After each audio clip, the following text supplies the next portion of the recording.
Donc oui, c'est parti pour cette réaction du coup. Euh, alors du coup, on va commencer à analyser la première image qu'on voit juste ici. Donc l'image du coup du sujet, je suis un peu excité là.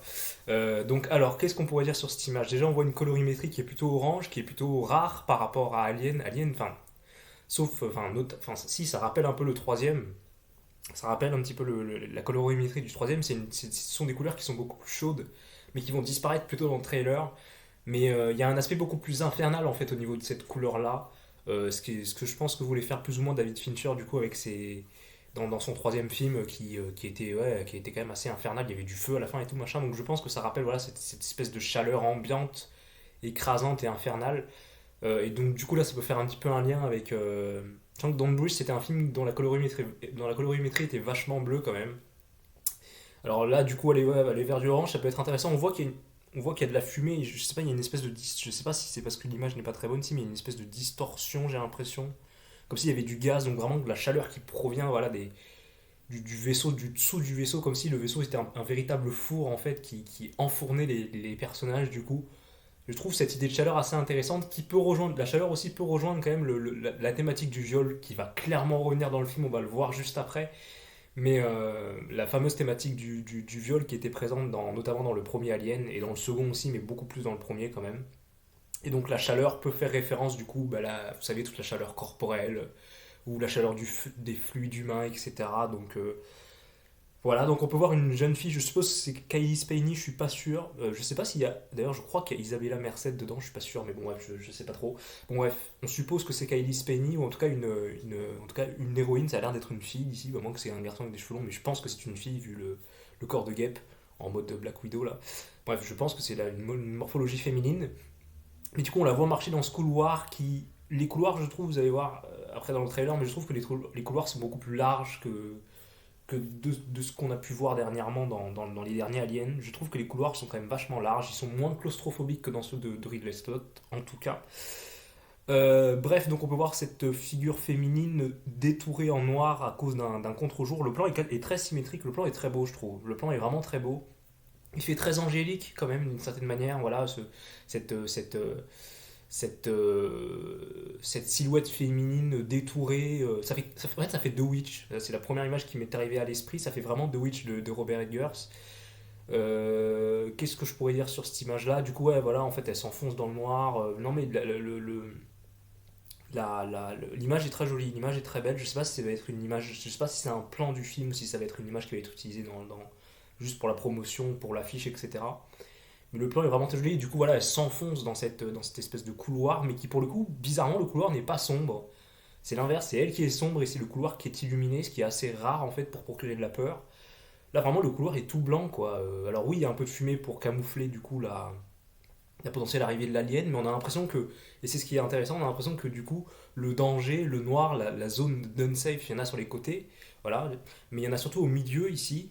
Et donc, ce qui est intéressant, c'est qu'en fait, du coup, on a l'impression que, ici, Fede Alvarez dépeint le monstre comme étant la fille elle-même et les protagonistes eux-mêmes. Et c'est vachement logique par rapport à la figure de l'alien qui naît à travers les protagonistes, en fait. Donc les antagonistes sont liés aux protagonistes, c'est-à-dire que les antagonistes n'existeraient pas sans les protagonistes.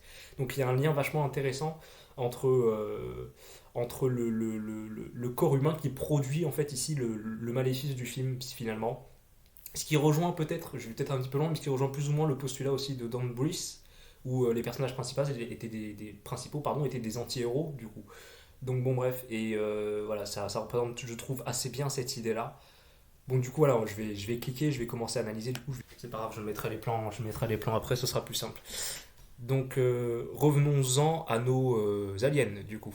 Alors premier plan du film, donc on a un plan sur l'espace. Alors attendez, je vais peut-être un petit peu réduire la vitesse de lecture. On va mettre à 0,75 quelque chose comme ça. Donc on a du coup premier plan dans l'espace sur un vaisseau du coup, je suppose le Romulus du coup. Donc on a un joli panoramique de gauche à droite, vous voyez, joli panoramique de gauche à droite, donc il nous présente. Ce qui est assez intéressant, c'est que on voit pas le vaisseau en entier. D'ailleurs, je vais baisser un petit peu le son.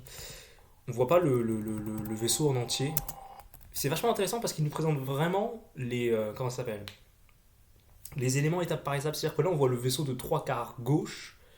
Non, trois quarts droite, pardon. Donc on le voit sur la gauche de l'image. Il est quand même.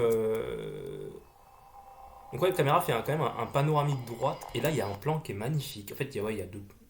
C'est c'est très très beau comme plan. En fait, je suis un peu excité, j'ai du mal à parler. Mais ce qui est intéressant par rapport à ce vaisseau, c'est que du coup, la chose qu'on voit le plus sur ce vaisseau, c'est son entrée, c'est-à-dire son orifice, presque. On voit une porte devant, et d'ailleurs, le vaisseau est presque en forme arrondie, quasiment devant, même si c'est plus ou moins hectagonal, enfin, c'est plus ou moins régulé avec des angles. Mais, désolé si je regarde en bas, en fait, c'est parce que je regarde le plan. Mais du coup, on voit vraiment l'orifice en premier et l'endroit par lequel on rentre ou par lequel on sort, et ça aussi, ça peut faire un peu penser au pénis, du coup. Bon, j'ai peut-être un petit peu loin, du coup, par rapport aux réflexions sexuelles dans le film, mais bon. Et puis on suit quand même, finalement, là, ce qu'on voit, enfin, ce qui nous présente le plan avant tout, c'est un vaisseau qui va rentrer dans un autre vaisseau. Donc, pour Alien, voilà, c'est pas un hasard. Et puis, même visuellement, l'attention est vraiment portée sur ça, parce qu'en fait, tout le reste du vaisseau est quasiment dans l'ombre. Alors, on est attiré un peu par l'orange en bas, mais sinon, en fait, si on fait flou, on pourrait croire que le reste du vaisseau qui est dans l'ombre fait partie de l'espace, en fait. Parce qu'il y a plein de petites lumières qui font un peu étoile aussi, donc on a l'impression que le vaisseau se confond avec, l'espace, le noir du coup. Mais ce qui est vachement intéressant, ouais, c'est qu'il concentre vraiment notre vision sur ce petit trou là, enfin ce qui va sans doute devenir un trou. Cette porte d'entrée notamment parce qu'il y a de la lumière à côté. Et du coup, bah, c'est comme quand vous êtes en voiture, vous voyez, il y a les phares qui s'allument et du coup, on remarque tout de suite notre œil est concentré vers la lumière en fait. Et là, c'est vachement intéressant parce qu'il y a deux flashs qui nous éclairent en plein dans la face. D'ailleurs, il y a même un optical flare. Ouais, ouais, il y a un optical flare qui justifie encore plus le fait que vraiment il veut porter notre attention sur cet orifice, sur l'avant du vaisseau tout simplement. Et même ce que je trouve assez intéressant, c'est que pour en revenir avec un peu. Ce que je trouve intéressant, c'est que notamment le design du vaisseau, et c'est un vaisseau qui fait vraiment cargaison quoi. On dirait un bateau de la CMA-CGM, je sais pas si c'est comme ça que ça s'appelle, mais on dirait vraiment un bateau de cargaison, donc ça rejoint encore une fois un petit peu aussi plus ou moins l'esthétique. Donc ça ressemble pas du tout au premier vaisseau au Nostromo de Alien, parce que c'était vraiment un vaisseau qui était arrondi et qui représentait beaucoup de féminité dans son design. Là, c'est vraiment quelque chose de beaucoup plus impersonnel, qui fait vraiment cargaison, qui fait un peu utilitaire. Voilà, c'est une machine utilitaire. Et puis même les spots comme ça fait un peu les spots de travaux où ça. Même, de toute façon, comme je vous disais tout à l'heure, ça fait penser à des espèces de phares aussi de voitures, donc il y a quelque chose d'assez mécanique dans le sens un peu pas crado, mais il y a quelque chose d'assez ordinaire, voilà. C'est pas très impressionnant. C'est pas comme les derniers vaisseaux de Alien Covenant, où les derniers vaisseaux de Ridley Scott étaient quand même vachement. Je sais pas en quelle année ça se passe, on va voir tout à l'heure peut-être qu'il y a je sais pas s'il y a un petit pitch en dessous, mais bon, bref. Mais du coup, voilà, c'est pas un vaisseau extrêmement futuriste, donc j'aime bien cet aspect-là. Franchement, je trouve que le vaisseau est joli. Et puis même ce que j'aime bien, donc pour en revenir avec la chaleur qu'on a vue tout à l'heure sur du coup la miniature, ici le vaisseau est en orange, voilà, le bas du vaisseau est en orange, mais c'est caché en dessous, donc encore une fois, ça provient un peu du bas des enfers, si je puis dire. Et il y a des petits néons orange aussi qui rappellent encore une fois cette notion de chaleur, donc c'est vachement intéressant, je trouve. Et puis l'orange est quasiment rouge, hein. Le orange est quasiment rouge, et même il y a des petits néons orange ici, mais il y a aussi des petits néons rouges. Donc on a l'impression que la chaleur est liée du coup au sang, ou oui, au sang, au danger, etc. Donc c'est très intéressant, je trouve. Donc c'est clairement, donc, entre guillemets, ce que j'essaie de dire par là, c'est que l'orange sera connoté de manière négative dans le film, quoi. Donc bref, on continue, on a un panoramique donc, du coup de gauche à droite. Et ce qui est vachement intéressant, c'est qu'au début, voilà, on part vraiment du néant avec ce vaisseau. Mais il est quasiment pyramidal, hein, presque à l'envers, dans le sens à l'envers. Et donc là, on le voit de face. Alors, qu'est-ce qu'il y a écrit? Ah, on voit écrit, je crois. Attendez, je suis pas sûr, j'ai cru voir le logo de la Wayland. Ouais, si, c'est le logo de la Wayland Enterprise ou Corporation, je sais plus comment ça s'appelle. Donc, ouais, il y a toujours cette histoire de Wayland. Et donc, voilà, cette espèce de masse très, très angulaire, quasiment pyramidale. Vachement difforme d'ailleurs, hein, c'est presque abstrait comme vaisseau, bon bref. Et ben ça se confronte à une angularité, si je puis dire. En fait, vraiment, le vaisseau pénètre dans cette forme ovale qui est représentée par, du coup, un peu comme le cercle de Saturne, je sais pas comment ça s'appelle, c'est des gaz hein, qui forment ça. Mais l'image est très claire, on a une forme phallique qui rentre dans un cercle, donc dans le ventre de la femme ou dans tout ce que vous voulez. De toute façon, le cercle représente de manière générale la féminité de par son aspect, enfin, de par le fait que ça représente la grossesse en fait, tout simplement. Donc l'image est quand même vachement frappante et je trouve ça très joli que d'abord il traverse cette espèce de couche, cette espèce de cercle blanc d'ailleurs, blanc qui peut faire penser blanc gris ouais, qui peut faire penser un petit peu, je sais pas si c'est à cette couleur, mais la couleur du placenta ou des choses comme ça. Ou en tout cas, non, c'est quasiment noir et blanc, ouais, je dirais quasiment noir et blanc, donc ce qui instaure un climat de crainte. Voilà, en fait, quelque part, cette chaleur ici, la chaleur du vaisseau aurait pu être rassurante et maintenant se confronte à cette espèce de froideur. C'est vachement intéressant, je trouve, enfin, vraiment de confronter un petit peu les deux colorimétries. C'est vraiment très, très, très sympathique. Bon, ce serait pas très logique par rapport à ma théorie sur le orange qui représenterait les enfers. Après, en même temps, le orange chez Wayland, enfin, le vaisseau est orange et c'est un vaisseau de la Wayland Corporation, et on sait tous que la Wayland Corporation est une corporation néfaste, donc bon bref. D'ailleurs, attendez juste, du coup on va reprendre, parce qu'en fait il faut que je coupe plusieurs fois, parce que sinon ça marchera pas. Bon bref, du coup j'adore vraiment ce plan est très joli, donc on va continuer sur ce plan. Donc là en fait, par rapport... donc le vaisseau était assez éloigné, mais par rapport, en fait, il s'est rapproché, plus ou moins. Non, non, pas du tout, il s'est pas rapproché, mais bon, bref. Et du coup, là, ce que je trouve intéressant, c'est qu'en un plan, il arrive à nous présenter deux faces du vaisseau. L'avant du vaisseau, toujours sur de profil à droite, il nous présente l'avant du vaisseau de base qui arrive comme ça. Et ensuite, on présente le dos du vaisseau en un plan, et c'est très joli. Je trouve qu'on suit vraiment la trajectoire du vaisseau. C'est très, très, très sympathique comme plan. Il est très beau, je trouve. Les effets spéciaux sont très beaux dans le film, en tout cas de ce qu'on voit là. Et donc, ensuite, on a un cut sur. C'est très très beau, quoi. Franchement, c'est très très beau. Enfin, c'est pas un cut, pardon. Le plan continue, donc on a le vaisseau qui avance comme ça, un petit peu à la Star Wars, un petit peu comme dans le premier plan de Star Wars de George Lucas. On a un petit peu ce vaisseau maintenant qui paraît très grand et qui va s'éloigner de la caméra. Au début, il était loin de la caméra, il s'est rapproché. Maintenant, il va s'éloigner du point de vue de la caméra pour pénétrer dans cette enceinte qui est le deuxième vaisseau et qui ressemble pour le coup, lui, vachement au Nostromo. Et c'est très joli parce qu'il est dépeint derrière cette espèce d'horizon comme ça. C'est très très beau. Encore une fois, ce qui est intéressant, c'est qu'il concentre notre vision sur la lumière. Là, il y a deux choses qui font que. Enfin, il compose très bien là. Je ne sais pas si vous avez remarqué, mais c'est vachement intéressant parce que du coup, forcément, on suit du mouvement de manière logique la trajectoire du vaisseau qui va en avant. Enfin, le spectateur se concentre sur la trajectoire du vaisseau.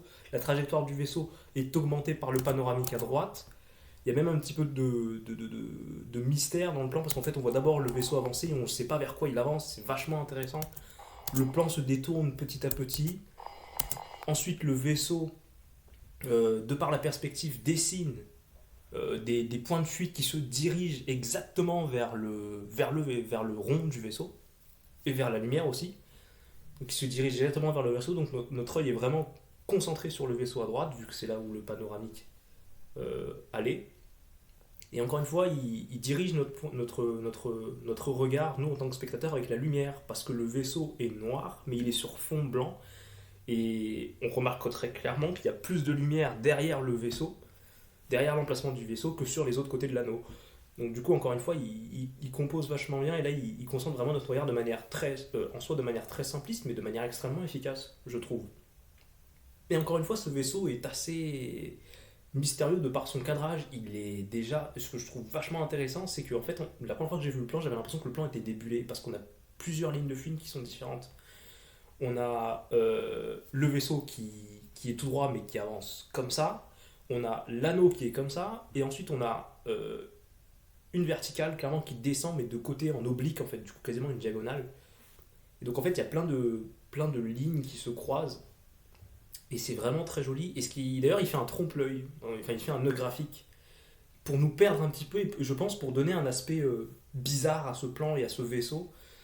Le bas du vaisseau se complète en fait, ou dessine l'arc de cercle de l'anneau, et du coup, on a du mal à faire la différence entre les deux. On pourrait croire que l'anneau passe devant et que le vaisseau passe derrière, et ainsi de suite. Et donc, il y a clairement un nœud graphique qui a été fait ici. Je pense que c'est. Et en vrai, c'est assez étonnant. Je pense que c'est pour rendre de manière. Je pense que c'est pour rendre bizarre le vaisseau, quoi. parce que du coup on n'arrive pas trop à le situer, ou on a du mal à situer ça, enfin à voir vraiment à quoi il ressemble, ou sa masse, pardon, excusez-moi. Ouais, je trouve ça vachement intéressant, même que le vaisseau en soi, voilà, dessine vraiment la courbe. Encore une fois, il est vachement dans l'ombre aussi. Genre, en fait, la majeure partie du vaisseau se trouve dans l'ombre, en fait, dans la partie supérieure de l'anneau, enfin, dans la partie. Si on regarde pas par rapport à la profondeur, mais par rapport au cadre, il se trouve dans la partie supérieure de l'anneau. On pourrait même presque croire que c'est une planète d'ailleurs. Et ce que je trouve vachement intéressant, c'est que d'un coup, voilà, il y a une. Encore une fois, il y a cet oblique qui descend. Mais je me pose une question, est-ce que c'est pas le Nostromo? Parce que là, vraiment, on a une forme arrondie comme ça ici qui reprend vraiment la forme euh, le design du Nostromo, quoi. D'ailleurs, ça a vraiment la forme d'un sein, ce qui était le cas aussi dans le Nostromo. Mais bref, mais bien évidemment, cette tige aussi peut faire penser. D'ailleurs, en fait, non. Oui, ça fait penser à un sein, mais en fait, ça fait penser à une putain de grosse bite. Parce que vous avez, entre guillemets, un sein là, un sein derrière, et entre les deux, vous avez bah, voilà, une forme phallique. Donc ça fait clairement, on dirait vraiment un pénis qui est en train de, je sais pas, de surplomber dans l'espace comme ça. Donc en fait, ça a l'air d'être un débris un petit peu. Le vaisseau a l'air un peu cassé, ça me fait un peu penser à l'étoile de la mort. Mais bon, bref, mais ça fait vraiment penser du coup au Nostromo, quoi, ça évidemment. Donc je sais pas s'ils vont aller dans le Nostromo ou pas. Mais en tout cas, j'adore ce plan d'exposition, il est très très beau et j'adore vraiment le. Même encore une fois, il y a un truc qui est vachement beau, c'est que dans les courbes qui sont dessinées par l'anneau, vous avez plusieurs traits noirs, trois principaux. Vous avez plein de traits comme ça qui sont vraiment très jolis. Et en fait, bah, ces espèces de traits se retrouvent un petit peu par contradiction, enfin non pas par contradiction, par complémentarité, pardon, de couleurs sur le orange en bas à gauche ici. Et c'est vachement intéressant. Là aussi, vous avez des rayures et là, vous en avez dans l'autre sens. Donc c'est vraiment très sympa. Donc vraiment, j'adore ce plan, il est très très beau, je trouve. Waouh. Waouh, waouh, waouh, vraiment très très très très beau. Donc en fait là, attendez, excusez-moi, j'avais pas remarqué, mais la masse se révèle. Encore une fois, il révèle vraiment les éléments petit par petit. Le panoramique continue. Et ce qui est vachement intéressant, voilà, c'est que le vaisseau est. En fait, si on remarque bien, le plan est filmé normalement, c'est-à-dire que l'angle de prise de vue est normal, c'est-à-dire qu'il n'est pas du tout débulé. Mais entre l'anneau qui dessine une espèce d'arc de cercle comme ça sur le plan et qui casse les lignes rectilignes et les points de fuite, plus le vaisseau qui. Non, je vous rassure, c'est pas le Nostromo, plus le vaisseau. Enfin, là, ce que je vois, c'est pas le Nostromo. Plus le vaisseau qui est complètement décalé sur le côté, le vaisseau est débulé.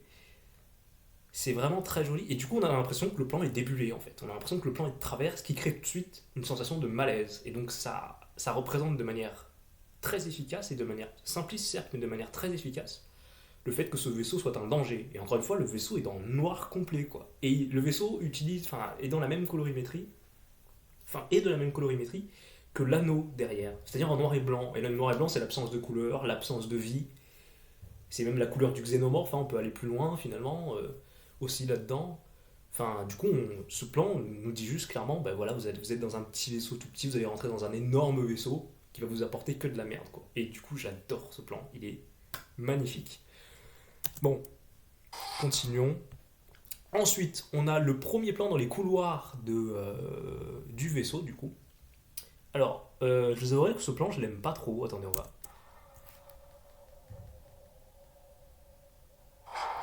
Alors, ouais. Alors du coup, là, on a un plan dans cette espèce d'antre, enfin, dans ce couloir, on a un travelling arrière, en fait, très bas, qui peut faire penser un peu au genre de travelling que faisait Stanley Kubrick dans The Shining. La limite, on s'imagine, si le plan était inversé, on s'imagine voir Danny avancer dans les couloirs comme ça, un peu à la manière, un peu comme la référence qu'avait fait James Cameron dans le second Aliens, du coup. Bref, donc au début, je vous avouerai que le plan m'a perturbé, enfin si, m'a perturbé, parce que, pas au niveau de sa mise en scène, mais au niveau en fait de son. J'ai été choqué par le décor, je le trouvais assez factice, je trouve que le décor fait assez, même encore là quand je regarde, je trouve que le décor fait assez factice, et ne fait pas spécialement anxiogène, et puis même en fait, il utilise un grand angle, hein. Clairement là on est sur un grand angle je pense. Alors, je sais pas alors, je sais pas si c'est un grand angle, je suis pas sûr, mais après, je suis sûr qu'il y a un grand angle, mais là, je suis pas sûr, mais du coup, c'est pour ça que j'ai dit que c'était un grand angle, parce que après, il y a un plan grand angle dans un couloir, il me semble, et donc, à mon avis, il a fait la même chose ici. Mais bon, imaginons que ce soit pas un grand angle, en tout cas, la première chose que j'ai ressentie en voyant le plan, c'est que je me suis dit, ah putain, c'est grand, c'est large, on respire, quoi, on respire. Et du coup, pour moi, ça c'est un peu étrange, voilà, d'avoir cette espèce de. En fait, au fond, on est dans un couloir et moi, forcément, je me rappelle un petit peu de la vision qu'avait Ridley Scott de nous enfermer, voilà, il faisait très sombre, on était vraiment enfermé dans ces couloirs, c'était très anxiogène comme ambiance, très claustrophobique, alors que là, du coup, ça respire. Et ce qui respire, il y a deux choses qui te donnent une sensation d'aération dans ce plan-là. C'est vraiment la grandeur des décors ou, encore une fois, l'utilisation d'un grand angle qui élargit vraiment les espaces. Euh, et puis même au fond, encore une fois, la sensation aussi, enfin, ce qui me donne l'impression que ça soit très très grand aussi, c'est qu'on est vers le bas du sol. Et inconsciemment, du coup, je pense que comme on est vers le bas du sol, on a l'impression qu'on est tout petit, un petit peu comme des souris, des rats ou des facehuggers. Peut-être que c'est un point de vue de facehugger. Je suis pas sûr, mais ça pourrait être intéressant. Par contre, s'il simule le point de vue des facehuggers, il me semble que ça a été jamais trop fait dans Alien, enfin pas dans mes souvenirs en tout cas. Parce qu'il faut savoir que je connais Alien un peu comme ça, mais je suis pas un gros fan de la saga. J'aime beaucoup le 1, j'aime beaucoup moins le 2. Le 3, moyen. Mais après, ça fait longtemps que je les ai pas vus. Et le 4, je l'aime pas du tout. Et après, les Covenant, vraiment. Enfin, Prometheus, ça allait, je trouve. Mais Covenant, c'était vraiment pas bien. Vraiment pas bien du tout. Enfin, en tout cas, moi, ça m'a pas plu. Donc, bref. Voilà, j'ai un rapport assez. Plutôt négatif finalement avec la saga Alien. Mais bon, bref, c'est pas ça de ce dont on doit parler. Bon. Et du coup, voilà, le fait qu'on soit en bas, ça nous donne tout de suite une impression de grandiose. Et encore une fois, ce qui donne une impression de grandiose aussi, enfin, ce qui donne l'impression de respirer aussi, qui donne une impression positive, donc qui va un peu à l'encontre de ce dont j'aurais vu finalement, c'est cette lumière, on a le retour de cette lumière ambiante de l'extérieur, qui... C'est une lumière divine, hein, un peu exactement comme... pardon, ma chaise grince. C'est une lumière divine exactement comme la miniature qu'on vient de voir. Et elle est blanche, donc là ça rejoint un petit peu, on voit que dans... Pardon, excusez-moi, je me perds un petit peu, mais on voit que dans... merde que dans la colorimétrie, ça rejoint encore une fois l'espèce d'anneau de Saturne. Bon, c'est pas Saturne, hein. Ça rejoint un petit peu la couleur noir et blanc qu'il y avait dans très grise, voilà, très grise blanche, noir et blanche. Je dirais de manière générale grise, hein, ça fait grisâtre. Noir et blanc, voilà, de l'anneau tout à l'heure et de la couleur du vaisseau. Et ça rejoint un petit peu donc cette colorimétrie, donc je doute fort, enfin, qu'est-ce que je veux dire, non, pas je doute forcément. Je suis quasiment persuadé que du coup que ce plan-là, est tourné dans le second vaisseau du coup. Mais puis il y a aussi la question de montage. Voilà, on vient de voir un vaisseau arriver vers un autre vaisseau. On se doute que le vaisseau qu'on nous présente est le vaisseau alien, ou le vaisseau où en tout cas l'action d'Alien Romulus va se passer. Donc le vaisseau méchant, si vous voulez, entre autres. Donc voilà, cette lumière divine, pour moi, elle est rassurante. En fait, elle n'est pas effrayante. Encore une fois, ce qui m'étonne, c'est que là, en fait, il n'y a pas beaucoup de noir. Les noirs sont très peu profonds. Le décor paraît énorme. Il n'est pas du tout encombré. Tout est assez lisse en fait, hein. C'est assez lisse, c'est pas forcément hyper mécanique comme on le voyait dans le premier Alien. Bon, je compare beaucoup au premier Alien, mais parce que c'est ce que ça dit, il me semble, ça dit Go back to the roots dans le. Attendez, on va vérifier. Dans dans le petit pitch, ils disent The sci-fi horror trailer takes the phenomenally success Alien franchise back to its roots. Voilà. While scavenging the deep end of a derelict space station, a group of young space colonizers come face to... Ouais, bon, ça a l'air un petit peu long. Face to the most terrifying life of the universe. Ok, ok. Bon, en gros, c'est un groupe de colonisation qui voyage dans l'espace et qui tombe sur ce vaisseau. Voilà. C'est classique finalement dans le scénario. Bon. Bref, mais du coup, encore une fois, ce qui m'étonne, c'est que c'est rassurant en fait. Là, on a une source de lumière qui vient depuis le fond du couloir, ce qui n'est pas du tout effrayant pour être honnête. Et encore une fois, c'est presque divin, voilà. Il y a une notion de divinité, et du coup, est-ce que ça rejoindrait pas un petit peu, bon, je vais peut-être un petit peu loin, mais aussi le point de vue de. Enfin, le dernier plutôt, l'ajout du point de vue de Ridley Scott qui essayait de faire rentrer son histoire dans un délire très philosophique, très poétique, donc très divin finalement. Je pense pas, parce que Fede Alvarez, on va le voir après, il est beaucoup plus. C'est beaucoup plus un formaliste quand même, et qui veut juste être là pour te foutre les jetons en fait. Et je pense que c'est ce dont on avait besoin dans la saga Alien. Attention, c'est pas quelqu'un qui met mal en scène, hein, franchement. Moi, encore une fois, j'ai un rapport assez ambivalent avec Fede Alvarez. J'avais adoré Don't Breathe, c'était vraiment un film d'horreur sous tension incroyable, très bien mis en scène. C'est pas un film d'auteur, pas du tout, mais c'est un film d'horreur qui fonctionne à fond la caisse. Les scènes de tension étaient longues, elles étaient bien pensées, elles étaient nerveuses, c'était un très bon huis clos. Bref, avec un bon méchant et tout, franchement, je conseille vraiment Don't Breathe pour ceux qui l'ont jamais vu. Mais c'est pas un film, en soi, c'est pas tant que ça un film d'ambiance, mais c'est vraiment un bon film d'horreur. Ce dont on attendrait d'un film d'horreur très nerveux, très action, si je puis dire, très violent, très physique en fait, très explicite finalement. Mais il joue beaucoup avec la tension, donc en fait, il y a des fois, les gens vont peut-être voir ça comme une sorte de sous-panic room, mais il y a des fois, voilà, dans mes souvenirs, la mise en scène, en tout cas, traduit très bien la tension qu'il pourrait y avoir dans le film. Voilà. Enfin, la tension avant l'action, c'est-à-dire, je vais faire du bruit, je vais marcher doucement, etc. Et on s'ennuie pas du tout dans le film, et le film arrive à nous mettre mal à l'aise par rapport à ça. Donc, dans Don't Blues. Alors que Evil Dead de 2013, c'est un film que je déteste. Je trouve ce film vraiment pas bien fait, beaucoup trop gore pour rien, et avec très peu d'ambiance finalement. Voilà, toute l'ambiance qu'il y avait toute l'ambiance et la tension qu'il y avait dans Don't Breathe a été effacée dans Evil Dead, ce qui rendait ce film juste inutile. Bon. Bref, qu'est-ce que je voulais dire? Donc voilà, on n'a pas de noir bouché, tout est très clair, tout est quasiment, presque, je dirais pas surexposé, mais euh, en tout cas la contraste est, ouais, en fait c'est sous-contrasté, si je puis dire. Il y a très peu de contraste, donc c'est très peu effrayant finalement. Donc au départ, je trouvais ça bizarre, je trouvais que cette lumière sortait de nulle part, mais finalement elle sort de la fenêtre. Donc je suppose qu'on est dans le point de vue du vaisseau et qu'on voit du coup l'autre vaisseau, donc le vaisseau des personnages des colonisateurs, qui arrive et qui éclaire depuis l'intérieur un petit peu le vaisseau. Ce qui peut être intéressant, c'est que la lumière ici pourrait peut-être représenter la vie de l'extérieur. Euh, je vais loin aussi, mais peut-être la semence, le blanc c'est la semence, hein.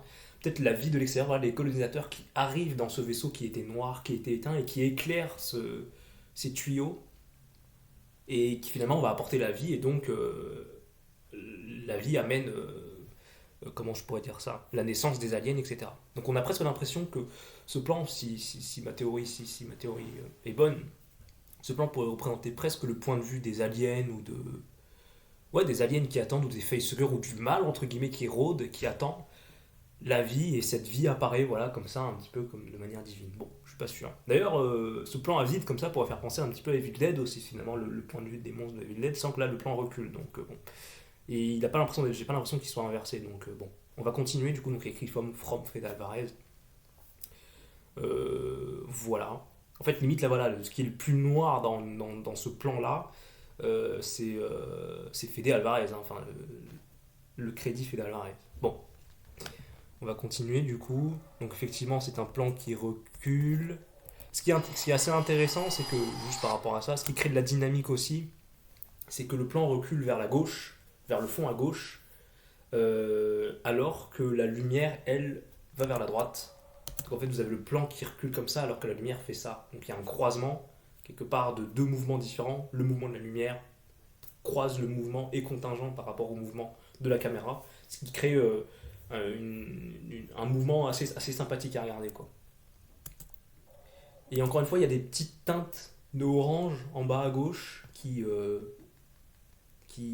soulignent tous les coins du vaisseau. C'est encore une fois, il y a peut-être la naissance un peu de l'enfer qui va surgir, peut-être. Je sais pas. Mais bon, en tout cas, ce plan est bien fait, mais il m'inspire pas énormément. Euh, Attendez, juste.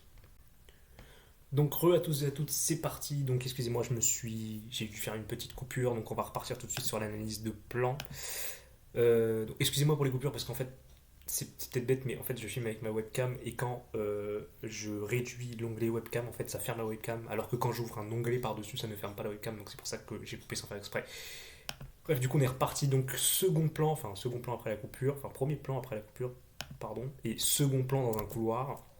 Donc au début c'était un travelling arrière. Pareil, là on est de retour sur un travelling arrière. Donc là on est vraiment sur la même composition qu'il y avait dans la miniature, donc je vais pas trop revenir dessus. Pour le coup, encore une fois, c'est bizarre. On est vraiment presque dans le point de vue du monstre, quasiment. Le plan est beaucoup plus haut cette fois, mais encore une fois, on est vraiment plongé dans l'ombre, alors que le fond du couloir, lui, pour le coup, est éclairé. C'est vraiment bizarre comme délire. C'est un peu étrange.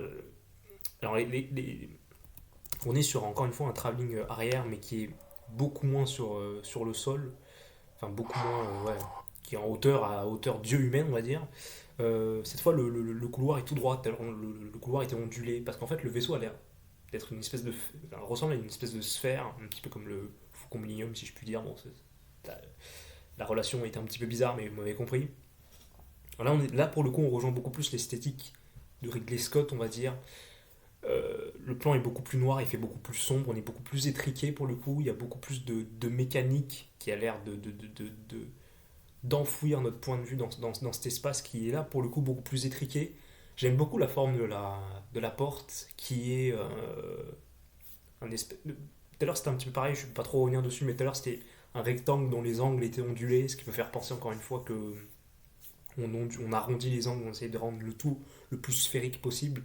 Dans Alien premier du nom, c'était vraiment des cercles qui étaient à la base des portes, alors que là c'est quand même beaucoup plus rectangulaire.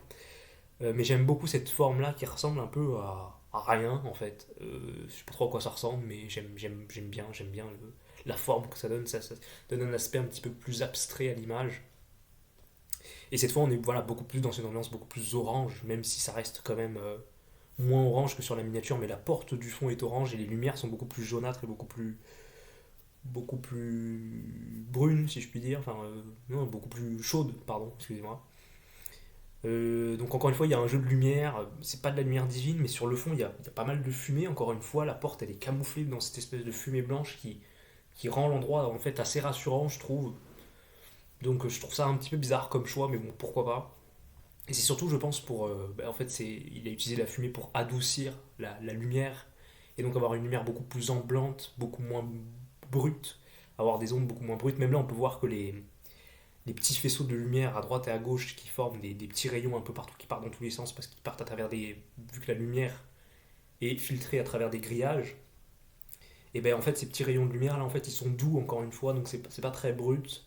Et je trouve que bizarrement cette lumière fait assez factice, elle fait pas très réaliste je trouve, mais bon en même temps c'est un petit peu l'esthétique d'aujourd'hui je trouve ça n'excuse pas hein, mais c'est un petit peu l'esthétique d'aujourd'hui euh, qui des fois fait un petit peu fade, un petit peu Netflix, je sais pas si vous voyez ce que je veux dire. Bon, ça c'est le problème avec l'esthétique de base que j'ai un petit peu avec l'esthétique de ces années, enfin de nos années à nous d'aujourd'hui. Peut-être que je ferai une vidéo particulièrement par rapport à mon ressenti par rapport à l'esthétique et par rapport à la photographie d'aujourd'hui. Mais bon, en tout cas, il y a cette espèce de suresthétique, cette espèce de surréalisme avec la photographie qui rend le tout finalement à la limite du factice. Donc bon. Mais bon, en tout cas, là pour le coup, si on veut comparer avec l'ancien plan, la lumière est beaucoup plus sombre. Voilà. Il y a beaucoup moins de lumière, pardon, et les noirs sont beaucoup plus profonds, donc c'est quand même beaucoup plus intéressant. Et j'ai même cru que quand le plan reculait, j'ai même cru qu'il y avait des aliens à droite à gauche qui étaient formés par les tuyaux, donc comme quoi l'effet visuel fonctionne vraiment bien. Mais je préfère ce plan à celui d'avant, par exemple. En fait, je saurais pas trop, parce qu'au final, peut-être que le plan d'avant est un petit peu plus audacieux quelque part et change peut-être un petit peu plus de ce qu'on aurait pu voir. D'ailleurs, le plan d'avant, le premier plan sur le couloir, me fait vastement penser à Alien Isolation. J'ai l'impression d'être dans le jeu Alien Isolation. Donc, bon. Donc voilà, donc, vraiment, il y a des tuyaux sur le côté qui rappellent vraiment le design des xénomorphes. Donc j'ai vraiment cru qu'il y avait un xénomorphe à droite qui a avancé. Et ça aurait pu être intéressant aussi, voilà, avoir la caméra qui recule et le xénomorphe qui avance. Encore une fois, avoir une espèce de contradiction, mais du coup, j'ai cru voir ça. Mais là, ce qui est intéressant, du coup, encore une fois, c'est qu'on recule, on sort de la lumière. C'est-à-dire qu'au début, oui, en fait, la caméra recule, elle recule, et donc on s'extirpe de cette zone lumineuse qui est formée par la porte, par le surcadrage de la porte. Du coup, voilà, c'est ça que je voulais dire tout à l'heure, ça crée un surcadrage vraiment bizarre. D'habitude, les surcadrages sont vraiment rectangulaires ou carrés. Là, du coup, c'est un surcadrage vraiment abstrait, très bizarre, une espèce de fente un petit peu étrange comme ça. Attendez. Ouais, non, pardon, excusez-moi, j'ai cru qu'en haut de la fente, je croyais que c'était une queue d'alien. Mais encore une fois, voilà, les jeux d'ombre et de lumière ici fonctionnent vraiment bien, et donc on a vraiment l'impression de voir des aliens partout, alors qu'en fait, il n'y en a pas. Et je trouve que ça rejoint un petit peu l'esthétique de Ridley Scott, mais ce que je trouve vraiment intéressant, du coup, c'est qu'on s'amuse à voir des aliens là où il n'y en a pas, et donc ça veut bien dire que au niveau du design, le job est vraiment bien fait, ce qui donne, on a l'impression d'être autant paranoïaque que les personnages qui vont être, qui, comment dire, le vaisseau va suggérer la présence de l'alien alors que l'alien n'est pas là. Voilà. Parce que du coup, là, quand on regarde comme ça, on a l'impression de voir des aliens partout alors qu'il n'y en a pas. Parce qu'il y a justement une similitude visuelle entre le vaisseau et les aliens, physiquement parlant en tout cas. Donc ça représente bien cette espèce de hantise psychologique que peuvent avoir les personnages au bout d'un moment dans le film. Voilà. Ok, donc on continue. Donc directeur Don Moise, voilà. Ok, là ce qui est intéressant, c'est qu'on a du coup un petit écran à droite un petit écran à droite qui est bleu, donc ça.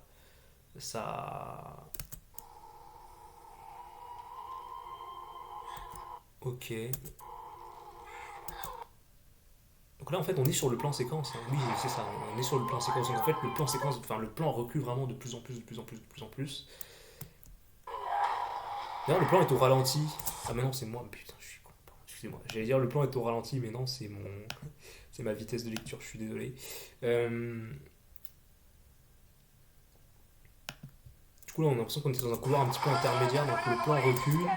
On entend des personnages parler, mais on les voit pas. Donc ensuite, on arrive sur deux caissons du coup de cryogénisation. Ok. Et là, ils sont vraiment en sang. Enfin, il y en a un à gauche qui est fermé, et celui de droite est vraiment ensanglanté à fond la caisse. Et ça pourrait être finalement super intéressant qu'il y ait une naissance dans la cryogénisation. Je vois bien, si ça arrive, ça peut être vachement intéressant d'avoir. Parce que je crois que dans tous les films, à chaque fois que ça arrive, il y a toujours du monde à côté. Là, le fait qu'on commence tout de suite dans l'action directement, ça peut être vachement intéressant. Ça me fait penser d'ailleurs à David qui met les embryons de Facehugger dans la colonie directement à la fin de Covenant. Je sais pas si la suite de Covenant, d'ailleurs, il me semble que ça se passe avant Alien 1 ou entre le 1 et le 2. Voilà, ça se passe entre le 1 et le 2, donc je vois pas pourquoi ce serait la suite de Covenant au niveau de la chronologie, mais bon, bref. En tout cas, je trouve ce plan qui fonctionne vraiment bien. Donc, on a vraiment un plan séquence qui est très sympa, donc qui recule.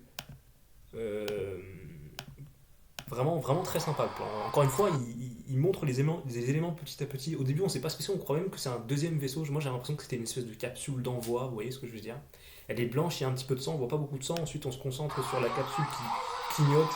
Et encore une fois, ça, c'est vraiment un code de l'horreur, mais classique, j'aimerais dire. Les lumières qui clignotent comme ça. Il y avait aussi ça un petit peu dans le premier Alien, mais c'était par rapport à l'alarme. Alors que là, en fait, ça se voit que c'est clairement un trick de film d'horreur de base, genre la lampe est buggée et du coup elle clignote, ça fait vraiment très film d'horreur classique, on va dire. Mais je trouve que ça fonctionne assez bien.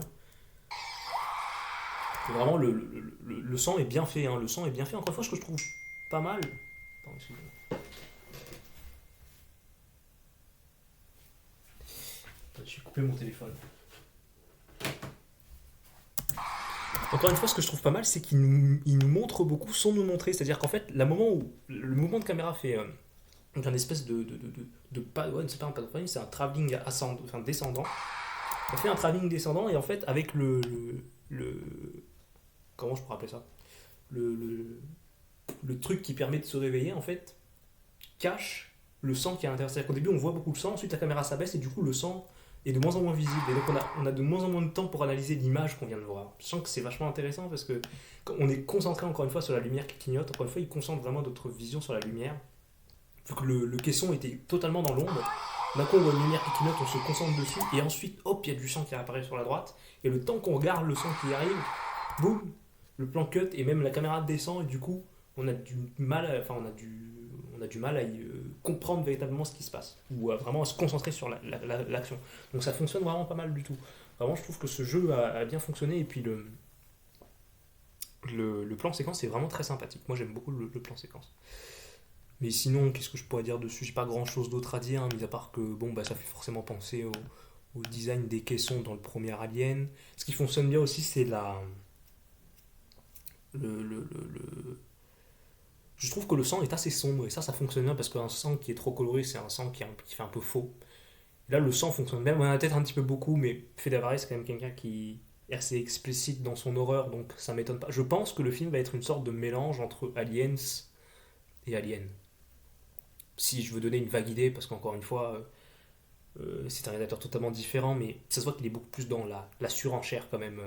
Fede Alvarez, il est dans un mélange entre beaucoup de tension et dès que ça arrive, bah, il y a quand même explicitement pas mal de choses. Donc, bon, bref. Encore une fois, ce que je trouve intéressant, c'est qu'il y a le retour de la teinte orange au-dessus du rouge. Donc tout à l'heure, on disait que le sang était lié à l'orange, au mal, si je puis dire. Donc je pense que c'est justifié ici par rapport à ça. Et ce que je trouve intéressant, voilà, c'est que le sang est sur le blanc, et ça se voit, mais à un point.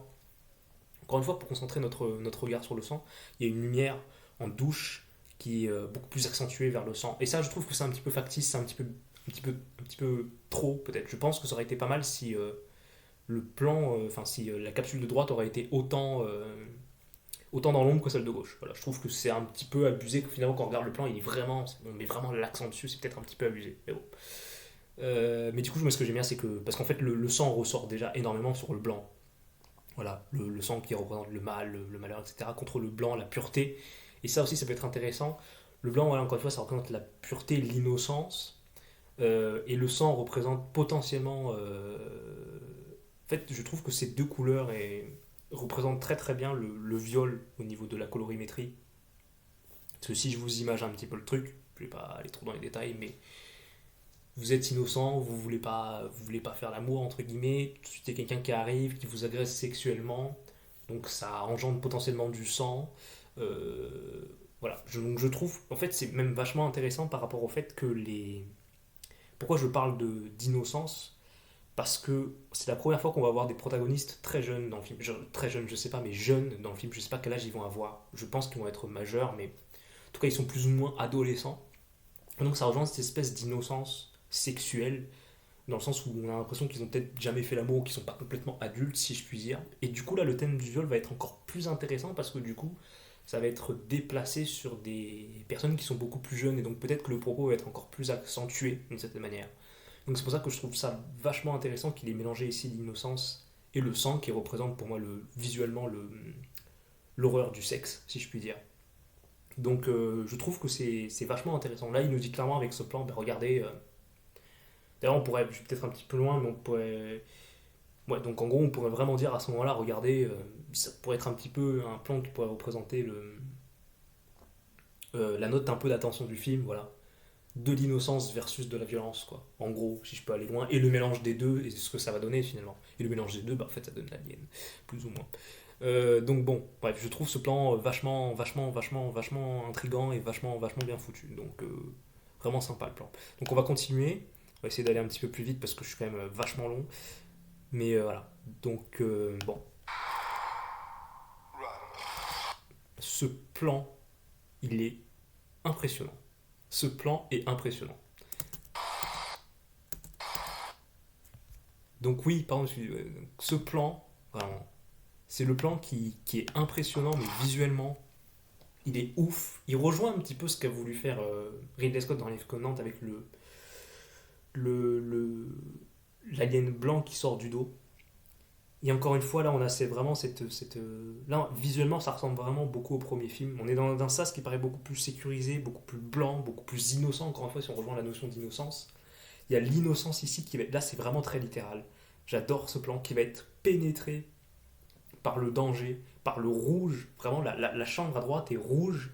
Et il y a les facehuggers qui explosent la glace, qui explosent, si je puis dire, un petit peu l'hymen, si je puis dire, ou la séparation qu'il y avait entre les deux. Donc ils pénètrent contre la volonté des personnages. Et c'est vachement intéressant parce que du coup, voilà, cette espèce de barrière du coup, voilà, représenterait un petit peu voilà, la non-volonté qu'ont les personnages de se faire pénétrer tout simplement par les facehuggers. Et ce plan représente parfaitement ça. Et d'ailleurs, ce que je trouve vachement intéressant, c'est que quand il casse la vitre, on peut voir qu'il y a une projection de la lumière rouge à gauche. Donc le sang, ça y est, le sang est entré, le malheur est entré dans le couloir, mais dans les personnages finalement qui maintenant se retrouvent à devoir se battre contre cette menace. Voilà. Donc j'imagine bien une scène voilà, où ils essayent de fermer les sas et tout.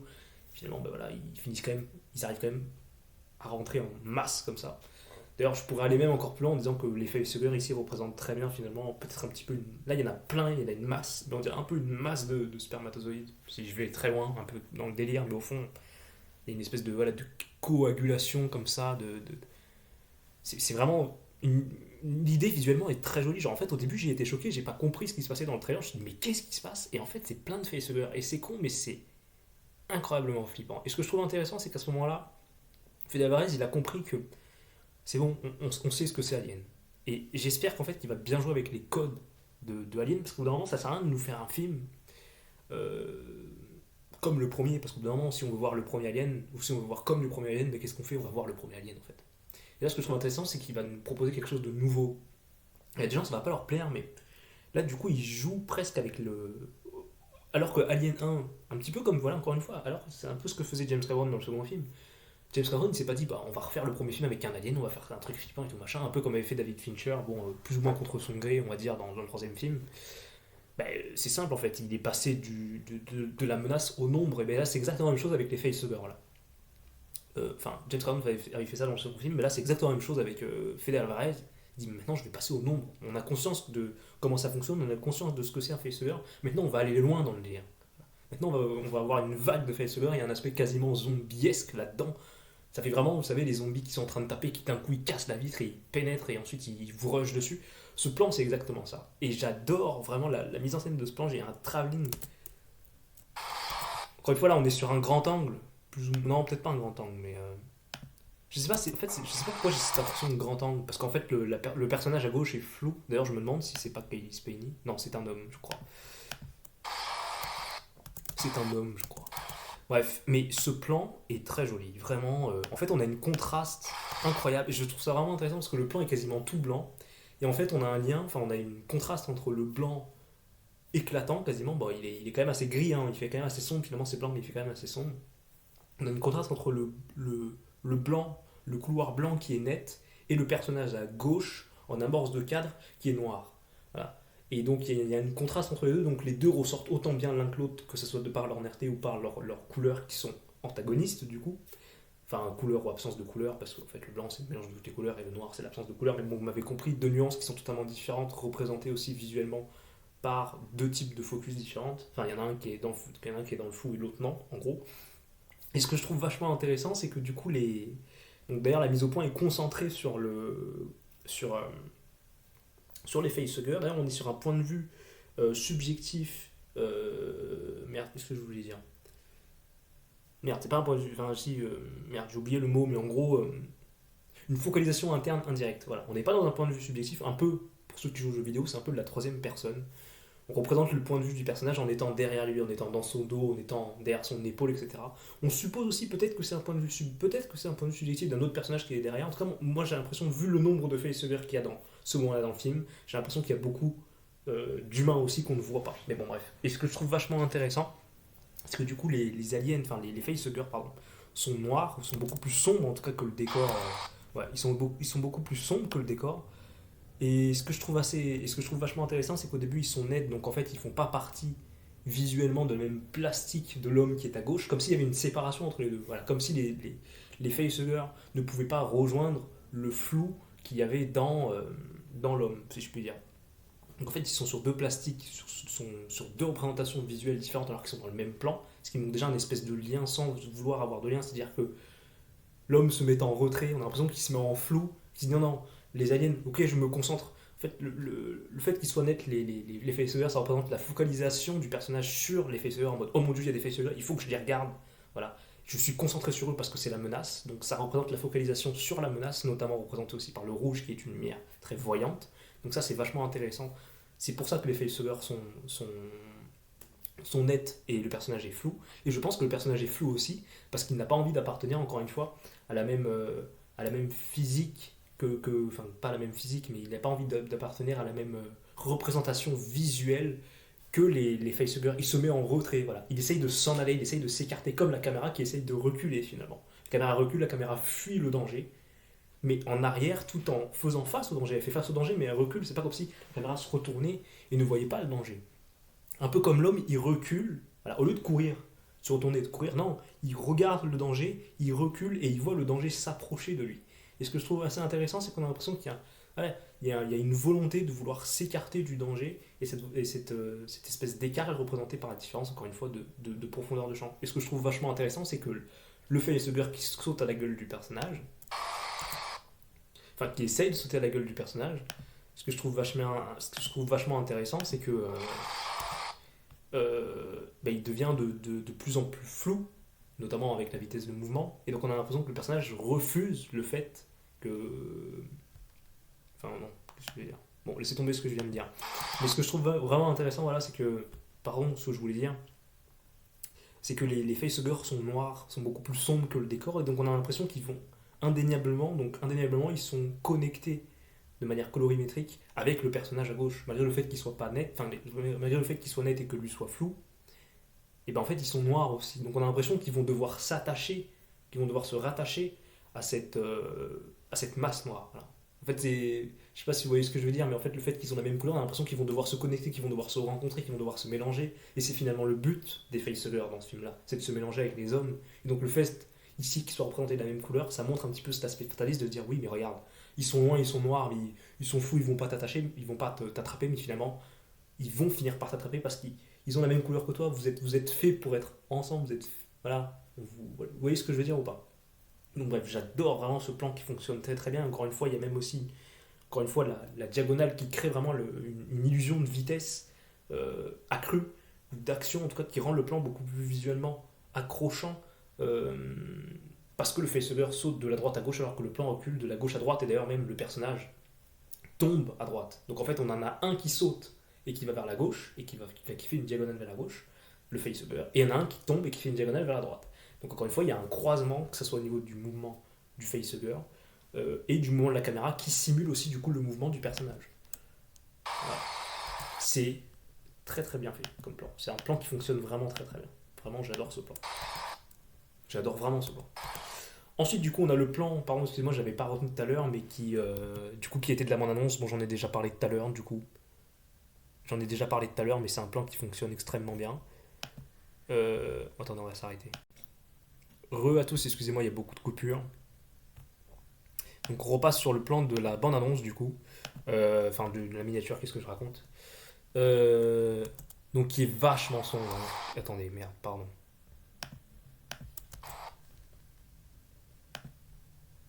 Alors, attendez, on va mettre en vitesse de lecture parce que ça va très très vite. Donc pour le coup, ce plan est beaucoup plus sombre. Mais bon, on en a déjà parlé tout à l'heure, donc par contre, on va tout de suite passer à l'autre plan. Donc là, on est de retour dans un. Et ce qui est intéressant, voilà, c'est que on est de retour dans les plans, enfin dans un des couloirs, et cette fois, le sens est inversé. Du moins, ouais, on a l'impression que le sens est inversé parce que tout à l'heure, la courbe allait de la droite à gauche, alors que là, la courbe va de la gauche vers la droite, plus ou moins. Donc bon, et là le plan est beaucoup plus sombre que le premier, il n'y a pas de rayons lumineux, les volets à droite sont fermés, d'ailleurs c'est assez bizarre d'avoir des... Enfin, c'est logique et bizarre, mais d'avoir des volets dans l'espace, parce que généralement il fait noir, mais comme il y a des soleils et tout, bah, je comprends. Donc là vraiment les volets sont fermés, donc il n'y a plus de lumière qui peut rentrer. Euh... Donc il y a quand même des petits néons à droite à gauche qui permettent d'éclairer un petit peu de manière pratique, si on va considérer, ben, c'est pas qu'on va considérer ça, ce sont des lumières pratiques, donc qui remplacent un petit peu les lumières classiques que vous pouvez voir dans les films d'horreur, qui sont souvent orange et c'est des lampes de chevet un peu en forme de triangle. Là, du coup, c'est des tubes blancs qui font un peu néon, du coup, qui sont. Je trouve pas ça forcément très joli, mais bon, ça fait futuriste de manière assez simpliste en tout cas. Et là, pour le coup, on a vraiment un grand angle. Il adore faire des travelling arrière, j'ai l'impression qu'il passe son temps à faire ça. Donc là, il fait des travelling arrière, enfin, il fait un travelling arrière très rapide, du coup, filé presque, j'aimerais dire, avec deux personnages qui courent. Il y en a un qui est beaucoup plus au centre que l'autre et qui est même au centre du surcadrage blanc, donc c'est très joli.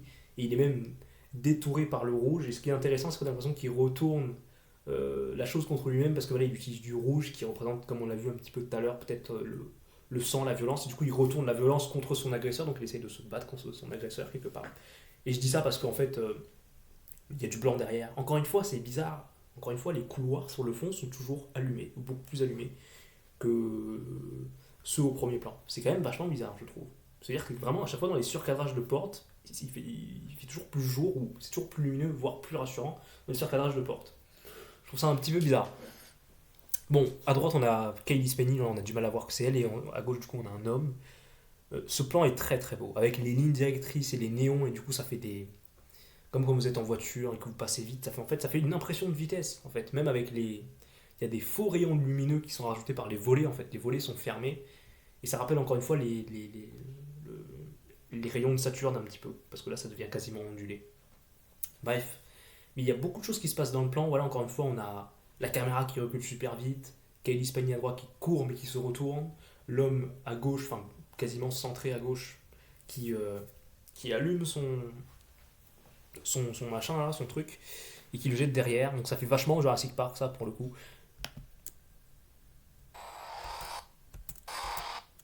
Ce qui est vachement intéressant, c'est qu'il n'y a rien dans le plan. Enfin, il n'y a pas d'alien, il n'y a rien pour l'instant, mais ce plan fonctionne très très bien. Son plan fonctionne très très bien. Ce qui est assez étonnant, c'est qu'on est vachement éloigné des personnages. Les personnages sont vraiment petits dans cet espace. Est-ce que c'est pour représenter le fait qu'il soit perdu, le fait qu'il soit seul aussi finalement, parce qu'ils sont vraiment tout petits dans le plan, quoi. Franchement, même Kalispani qui est censé être devant, et puis en plus ils sont flous, enfin elle est floue, la mise au point est faite sur l'homme derrière. Mais j'aime beaucoup ce style-là, le fait que les personnages soient vachement petits. Donc là en fait peut-être que je comprends peut-être mieux. Non, c'est peut-être même l'inverse qu'il essaye de faire par rapport à Ridley Scott. Il essaye peut-être pas d'étriquer les personnages, il essaye peut-être de les isoler. Ça peut être intéressant aussi. Les personnages sont vachement dans l'ombre aussi, ça j'aime bien, ils sont pas suréclairés, voilà. Donc non, mais ce plan vraiment fonctionne très très bien. Et puis ce qui est intéressant, c'est que la matière en haut et en bas, enfin la matière du sol et du plafond reflète un petit peu les lumières, donc ce qui donne tout de suite un petit peu. Vous savez, les DP souvent font ça. Lorsqu'ils tournent dehors, ils mettent un petit peu de l'eau partout le soir pour avoir des reflets et pour créer visuellement quelque chose d'assez joli, une espèce de continuation visuelle un peu beaucoup plus abstraite, comme avec l'eau, voilà, pour créer un petit peu un cachet visuel, quoi. Du coup, il le fait aussi avec la matière, cette fois pas avec l'eau, mais avec la matière des décors, ça fonctionne très bien aussi. Mais vraiment, les plans sont très nerveux et très dynamiques, et ça j'aime beaucoup. Ouais, vraiment très très sympa. Alors ensuite, on a un plan, premier plan, encore une fois, mais encore une fois, il détourne vraiment enfin, les personnages sont vraiment au contre-jour, ils sont encore une fois dans l'ombre. On a un gros plan sur un personnage de dos, avec un sas qui s'ouvre. C'est un des plans les plus symétriques qu'on a vu jusqu'à maintenant, mis à part avec le plan du couloir orange, avec la silhouette noire et sans la silhouette noire. Encore une fois, on a des rayons un petit peu orange en bas. Je trouve que ce plan n'est pas très beau. Voilà, c'est juste mon avis personnel, je le trouve pas très joli. Je sais pas si c'est le personnage, on a l'impression que le personnage, je sais pas si c'est une femme ou un homme, je dirais un homme qui a une espèce de veste, qui est chauve. Ce qui est intéressant, c'est qu'il est centré, mais les portes qui s'ouvrent n'est pas complètement centré, donc ça descend un petit peu le personnage. Mais j'aime pas vraiment ce plan.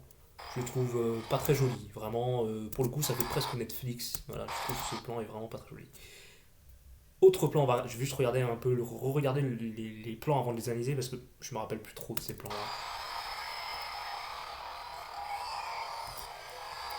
Ok, premier plan caméra épaule, on commence avec je crois que c'est une femme.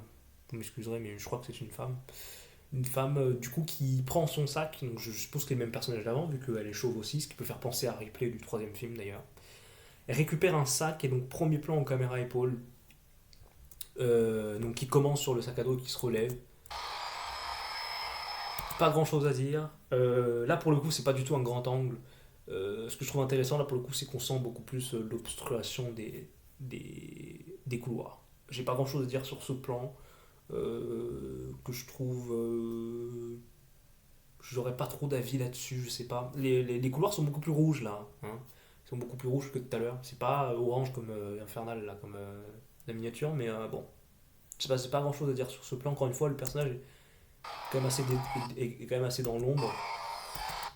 Je trouve que vraiment les plans finalement sur les personnages sont pas les meilleurs. Genre ce plan là, pareil, ce plan de face sur cet homme, je trouve que vraiment là pour le coup je trouve que ça fait vraiment SF Netflix quoi. Je suis désolé de dire ça mais je trouve que visuellement là c'est pas beau, ça fait très faux, voilà, genre le décor là fait très faux.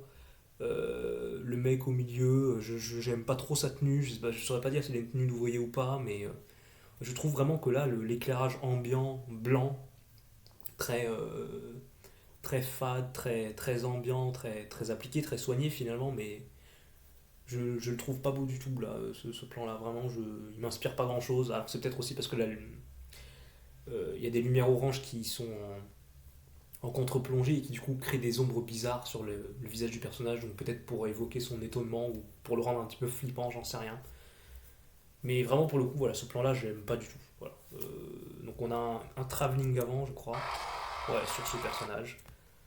Là, un plan qui fonctionne extrêmement bien. Mais un gros plan du coup sur une jeune femme qui se fait dont on enlève le facehugger de la gorge et là vraiment la métaphore par rapport au viol est évidente du coup. Pas besoin de vous la décrire et en fait au début je pensais pas que c'était un facehugger parce que je pensais pas que sa tige était aussi longue, mais là ils ont vraiment rallongé sa tige pour encore plus augmenter le dégoût que peut provoquer cette image. Et je trouve vraiment ce qui fonctionne vraiment bien, c'est que donc on a vraiment un très gros plan, encore une fois quasiment en contre-jour, hein, je veux dire, le facehugger est quasiment dans le noir, pareil pour la forme du visage, Et ce que je trouve vraiment intéressant, c'est que les griffes du facehugger à gauche enferment le personnage. Voilà. Ça obstrue vraiment, en fait, le facehugger prend toute la place, on a l'impression qu'il est énorme. Genre, oui, certes, le visage de la femme est coupé, mais on a l'impression que par miroir, il y a un lien entre le facehugger et la femme. C'est-à-dire que la femme, on voit la moitié de son visage, le facehugger, on voit la moitié de son être. Donc on a l'impression que si on. C'est comme si il présentait le pile et la face d'un même monstre, comme si c'était devant un miroir finalement. Je vais un petit peu loin, mais bon. Je trouve que le plan fonctionne vraiment très bien. Encore une fois, il y a un jeu qui est vachement intéressant, je sais pas trop comment, je sais pas si c'est fait exprès ou pas, mais.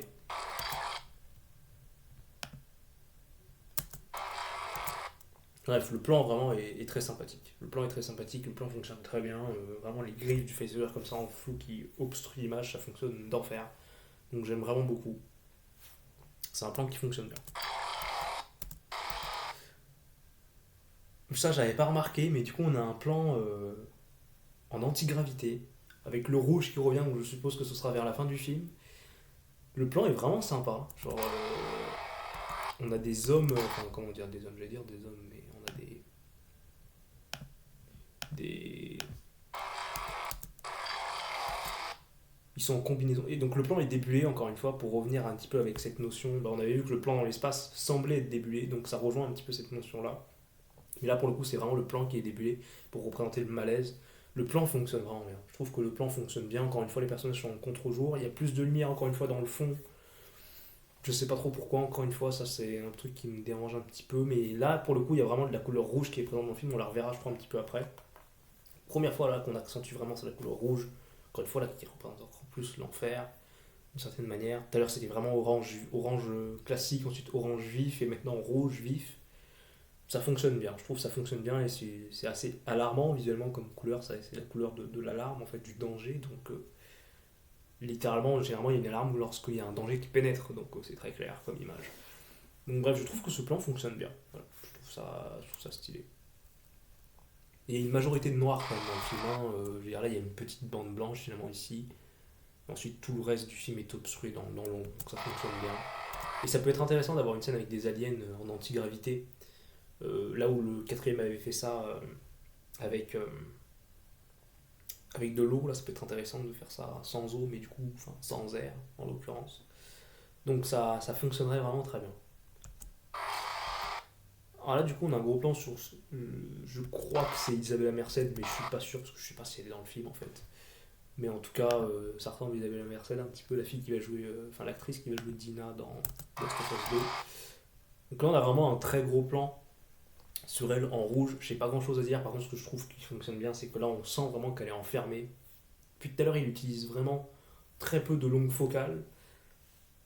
Donc là, vraiment, il enferme vraiment le personnage en faisant. C'est la première grosse focale qu'on voit dans le film. En plus, c'est un des premiers très gros plans qu'on voit sur un personnage. Et ce que je trouve intéressant, c'est qu'en fait, son visage est vraiment couvert par une espèce de forme à gauche. Comme si on a, du coup, on a l'impression qu'elle est compressée dans le plan.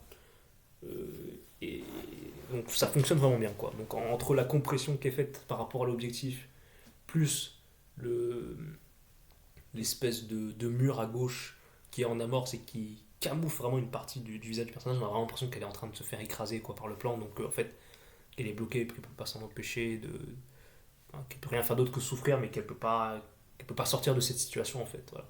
Donc vraiment, le plan fonctionne très bien entre le jeu de l'actrice et le rouge. Et enfin, tout, là, vraiment, ce plan fonctionne très bien parce qu'il instaure tout de suite un malaise, quoi. Notamment par rapport à la liberté qu'on- que suggère Fede Alvarez depuis tout à l'heure. Donc vraiment, ce plan fonctionne bien. Vraiment. Ok, donc écrit, et puis encore une fois, ça aussi, ça fait assez film d'horreur classique. Il y a une lumière qui vient vers le bas, comme je disais tout à l'heure avec le mec noir là, avec la lumière orange, mais cette fois, c'est une lumière blanche qui est vraiment en contre-plongée, et du coup, quand elle baisse son visage, ben, ça déforme son visage et ça fait presque démon, quoi. Et ce plan fonctionne très bien. Vraiment, je trouve que c'est une astuce qui fonctionne très très bien et qui, là, est efficace. Ensuite, qu'est-ce qu'on a? D'ailleurs, tiens, la petite flèche qui est en haut à droite, c'est la même flèche qu'il y avait dans Alien 1, dans le caisson de réanimation au début. Qu'est-ce qu'on a? Donc là, on a ce qui semble être une, un accrochage pas grand chose à dire sur ce plan, mis à part le fait que du coup il est en surcadrage, ce qui est vachement intéressant. Ensuite, on a un nouveau plan dans l'espace. Travelling avant filé avec une explosion d'un espèce de caisson. Encore une fois, ce qui est vachement intéressant, c'est qu'on n'a pas vu le vaisseau avant que l'explosion se déroule. Quasiment. C'est ça qui est vachement intéressant, c'est que c'est l'explosion qui crée de la lumière et qui, par contre-jour, du coup, détourne le vaisseau qu'on voit sortir du coup de cet endroit-là. Et on dirait effectivement un peu le Nostromo encore une fois, mais bon, bref. Et ce que je trouve intéressant aussi, c'est que pareil, là, la caméra fait vraiment des. Encore une fois, elle est débulée, elle fait un travelling très rapide avant, alors que le vaisseau part dans l'autre sens, encore une fois, la dynamique par rapport Ah non, en fait, le vaisseau part pas. Le vaisseau part pas, excusez-moi, ça fait juste un gros plan sur. Voilà. Ok, donc là, on a le retour des facehuggers qui essayent de rentrer. Donc avec le même personnage qu'on a vu tout à l'heure. Donc la femme rasée. On a un gros plan, encore une fois en grand angle. C'est marrant parce qu'il y a du grand angle, mais cette fois-ci, il y a quand même de la faible profondeur de champ. Parce qu'habituellement, dans un grand angle, généralement, il y a peu de profondeur de champ. Donc, mais là, il y en a une faible. Hein, et vraiment, on voit quand même bien ce qui se passe. Après, peut-être que le grand angle, c'est pour représenter la folie des personnages. Hein. Généralement, c'est utilisé dans ce sens-là. Ou peut-être que là, ici, c'est pour justement agrandir le vaisseau, avoir l'impression que ça peut venir de partout. Si, je pense que ça pourrait justifier cette utilisation, cette mise en scène-là, en tout cas. Donc là, ce qui est intéressant, c'est qu'on voit le personnage de face. Encore une fois, on a des lumières vachement diffuses, qui ici fonctionnent bien, je trouve. Ici fonctionnent bien. Le film est quand même assez grisâtre, hein, de manière générale. Hein. Donc ils ont fermé la porte, mais en fait, il y a un facehugger qui arrive sur la femme. Et je crois d'ailleurs que c'est elle qui va se faire pénétrer la bouche, il me semble. Donc voilà, elle se fait prendre. Et j'adore ce shot parce qu'en fait, vraiment, la caméra recule. En fait, au début, la caméra recule vaguement, mais en fait, tant que le facehugger n'attrape pas la face du personnage, la caméra ne fait pas de panoramique à gauche. Et là, d'un coup, c'est ça qui va. Enfin, c'est vraiment bien fait. D'un coup, le facehugger emmène le personnage sur la gauche du cadre, et une fois qu'elle colle le cadre à gauche, ensuite la caméra fait un mouvement panoramique. Donc on a vraiment l'impression qu'en fait, au début, c'était le personnage qui contrôlait la caméra. Enfin, la caméra n'était pas autonome, la mise en scène se faisait en fonction du personnage. Le personnage marchait en avant, la caméra recule doucement. D'un coup, il y a un facehugger qui arrive, qui lui prend la tête, qui la recule, et à ce moment-là, c'est le facehugger qui prend le contrôle de la caméra, et donc elle est obligée de se tourner à gauche. Donc ça représente bien l'évolution du pouvoir, si vous voulez. Au début, c'est elle qui a le pouvoir, mais ensuite, c'est le facehugger qui prend le contrôle, qui force le personnage à reculer, et qui force la caméra aussi à changer son type de mise en scène. Donc vraiment, ça fonctionne très très bien. Il a représenté par la mise en scène la prise de pouvoir du facehugger, finalement. On a vraiment l'impression qu'il a force à partir en arrière, et la caméra vraiment accompagne ce mouvement de force. Et ça fonctionne vraiment super bien.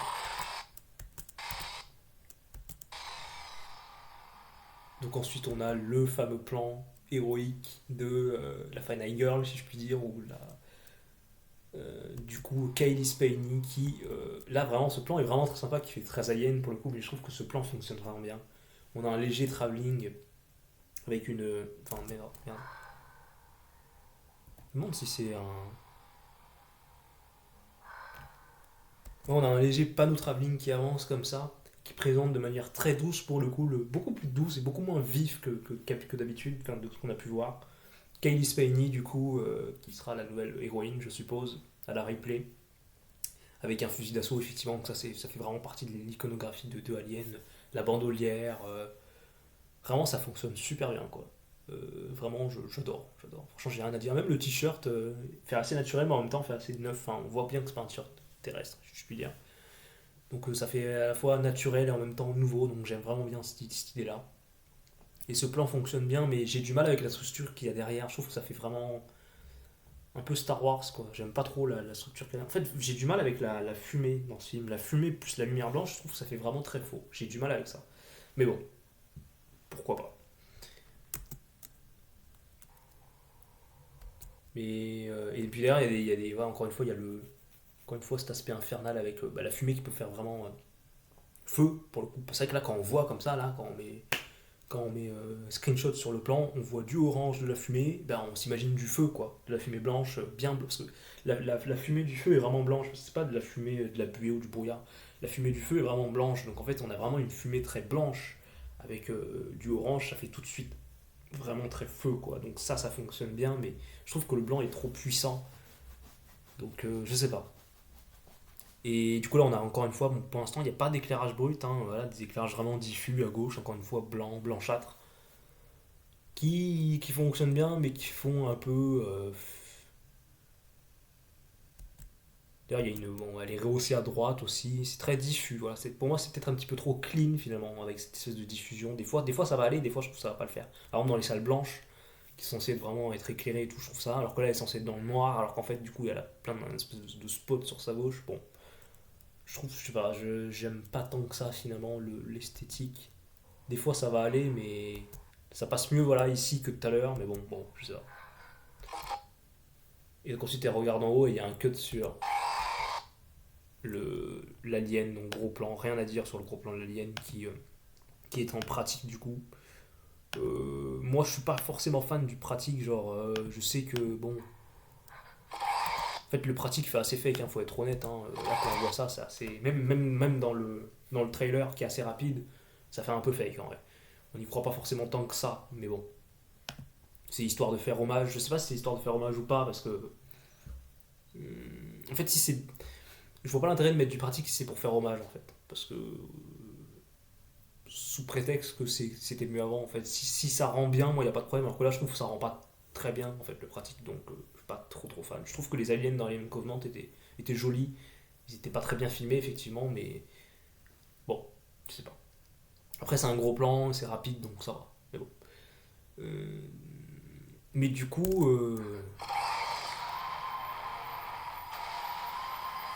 d'ailleurs, ce qui est assez bizarre, c'est qu'il y a vraiment la musique de Covenant, quoi. Que j'aime beaucoup, hein. Moi j'aime beaucoup la musique de Covenant, mais du coup, c'est assez étrange, parce que du coup, on a l'impression que c'est la suite de Covenant. Mais bon. Et puis ce que j'aime bien aussi, c'est qu'encore une fois, il a mis. Parce que c'est vrai que là, on voit sur l'écran titre, on voit bien sa touche personnelle, genre Alien, c'est détouré en orange, vraiment. Et on a vu depuis tout à l'heure que le noir, le blanc et le orange, bah, c'est les couleurs un peu principales du film, hein. C'est celles qui reviennent depuis tout à l'heure. Donc, encore une fois, pour l'aspect infernal, j'ai répété pendant toute la vidéo, j'ai dû vous saouler avec. Donc j'aime bien cet esprit-là, et puis finalement, c'est assez intéressant parce que le orange est complémentaire avec le vert qui est associé un peu à la couleur du logo du film. Donc bon, bref. Voilà, donc ensuite c'est fini. Et donc ça sort en 2024. En août 2024. Ouais, putain, hâte de voir ce film. Bon, en tout cas, j'espère que vous avez aimé la vidéo. En tout cas, moi, le film me donne vraiment envie. Malgré, voilà, j'aime beaucoup les travelling arrière qu'il fait, les plans très rapides, les grands angles et tout. Enfin, je trouve que ça a l'air très nerveux comme film. Très nerveux. Mais en même temps, des fois, je trouve qu'il y a des faiblesses assez esthétiques et des choix, du coup, qui sont un petit peu étranges. Encore une fois, avec ces surcadrages qui sont vachement lumineux et tout. Bon, je sais pas. Mais en tout cas, ça me tente vraiment pas mal. Donc, merci d'avoir regardé cette super longue vidéo. J'espère que vous avez apprécié. Et puis, écoutez, on se revoit bientôt pour une nouvelle.